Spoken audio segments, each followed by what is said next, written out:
This is Optimal Relationships Daily, episode 552. The Crucial Difference Between a Death and a Breakup by Shelby Forsythia of shelbyforsythia.com. Howdy, and welcome back to my show. I'm your host, Joss Marie, and I'm here every Monday through Friday to narrate from some of the best relationship blogs we can find online. And be sure to check out the other shows in the Optimal Living Daily Network too. They cover topics like personal development and productivity, finance, and health and fitness. Simply search for Optimal Living Daily in the podcast app of your choice to find them. And today I'll be narrating a post from Shelby Forsythia in which she sheds some light on death and breakups. So let's jump right into her post and start optimizing your life. The Crucial Difference Between a Death and a Breakup by Shelby Forsythia of shelbyforsythia.com. I'm never supposed to compare losses. As an intuitive grief guide, I'm supposed to honor the uniqueness and individuality of each loss that comes my way. Every loss is felt at 100% no matter what it is. Everybody who has lost has a different and special relationship to whatever they lost. Truth, all of it. But I can't help but notice as I work through my breakup that there's a really stark, important difference between losing someone to death and losing someone through a breakup. There's the obvious, which is someone's physical existence. People who die are dead and gone, while people you break up with are still living. But in that obvious difference lies the hidden heartbreaking difference between a death and a breakup. We have no choice when it comes to death. It is a sucky, shitty, inevitable part of our humanity. We don't get to choose when our loved ones die, how they die, or whether or not we get to say goodbye. Death is, for the most part, entirely out of our control or realm of choice. Our loved ones get taken away from us. We are forced to live without them.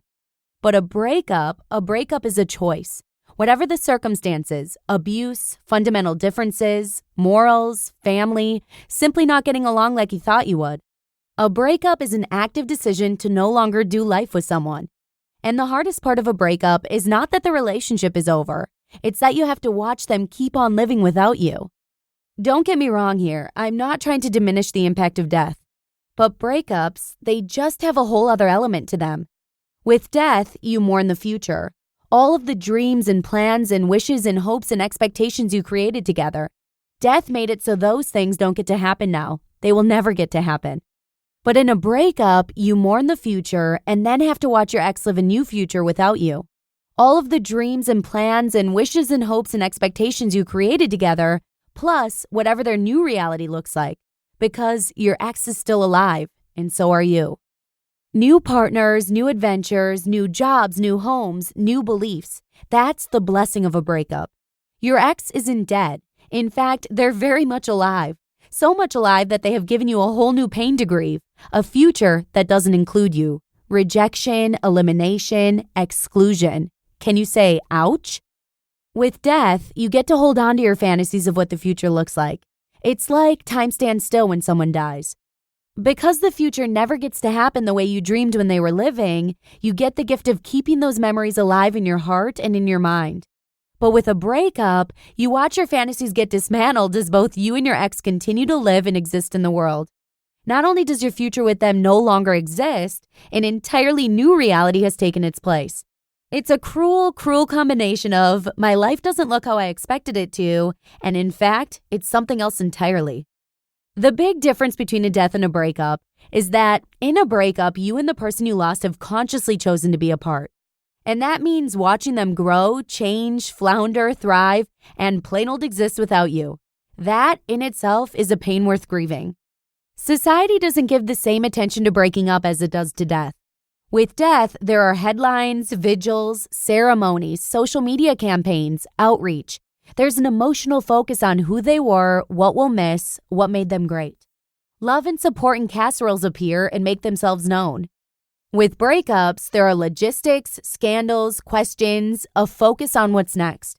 There's a brain focus on who's taking the kids, how did the affair start, who's suing who they're dating now. Less attention is given to the fact that just like death, this loss has changed the emotional trajectory of their lives. There may be a week or two of Ben & Jerry's revenge movie bonding, or a camping excursion with close relatives, or a glance of sympathy from coworkers as dates for divorce court are set. But with breakups, little societal sympathy is given to mourning what was, what is, and what has changed about the future. Moving on is seen as healthy, and ruminating over our ex's new life is seen as obsessive or sick. We need to honor our breakups, our first crush ex-boyfriends, our soulmates ripped apart by family or fates or job transfers, our after 2 years, 30 years, 38 years divorces. We need to honor our breakups, not just in the moments they happen, but as they continue to impact our lives.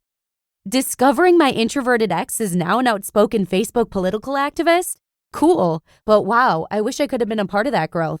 She's so passionate and visible now. I'm proud of her. Seeing my cheater high school boyfriend join the service and get hitched to the woman he cheated on me with? No thanks. I made the right choice. But remember that one time when he AOL instant messaged and said he was willing to try again? I wonder if he's still that sweet to her. Watching my college sweetheart wander in the darkness of a family death? Holy I wish I could have been there for her in the same way I always was.